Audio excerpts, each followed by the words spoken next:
I'm the trade lawyer in the group of the Neo-Federalism, and I study the law of the World Trade Organization. And the core of my expertise is on public procurement. And on the specific field of public procurement, I look at the possibility to balance the law of the WTO with other non-trade concerns: sustainability, protection of the environment, the achievement of labor and social policy. So I look at the law of the World Trade Organization, and he's expanding legal borders. In my research, I use a very comparative approach. So I tend to look at pattern of convergence and divergence between the different actors of international economic governance.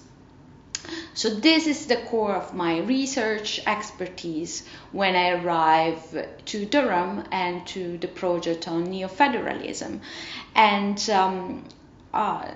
before I start to study federalism in the context of international trade law, I was used to study and research WTO law through the lens of the multi-layer governance. Before coming to Durham, I was studying and working with Professor Thomas Gauthier, and I was deeply influenced by his theory of the multi-layer governance.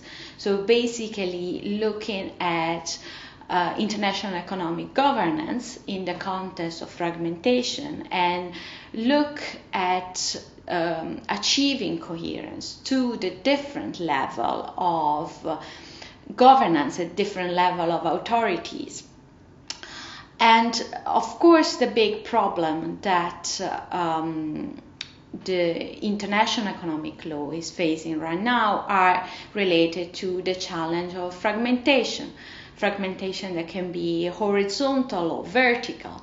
And so far, this multi-layer type of constitutionalism or multi-layer governance helped me so far addressing what were the emerging challenges faced in the field of international trade law. This 2 years project focus of neo-federalism helped me to look at the new emerging dynamic in international trade law with a different perspective, with more a constitutional perspective, with a more comparative perspective. I have found myself often comparing WTO and EU law and looking at federalism in the perspective of market integration. I'm not the best person to give a definition of federalism, but I often I perceive it as a new way to approach the dynamic of trade and market integration, deeper or more superficial. And this new intellectual challenge helped me to push further my comparative research on another level.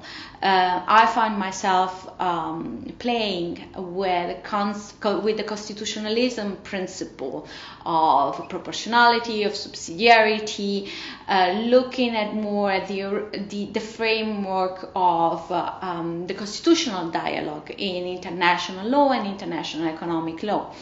And I found that the perspective of federalism could be such an interesting, a refreshing perspective in order to look at what were the main traditional challenge of international economic governance, like fragmentation, but also to see the new dynamic.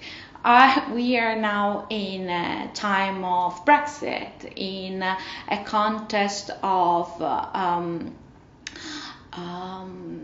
under the Trump presidency, where countries are not pushing for more market or trade integration, but just moving in a perspective of de-integration, leaving preferential trade agreement.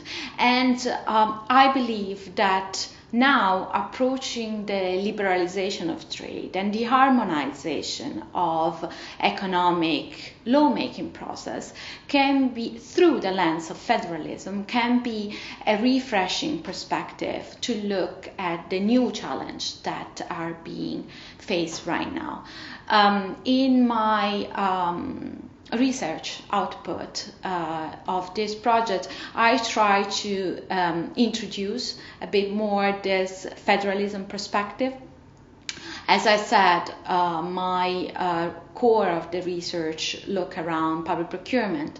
So I look at the new preferential negotiation public procurement in a federalism perspective, especially the negotiation public procurement between US and EU, and how much the federalism dynamic are influencing this new international trade negotiation. And I believe that this perspective can also be applied in different other angle and areas.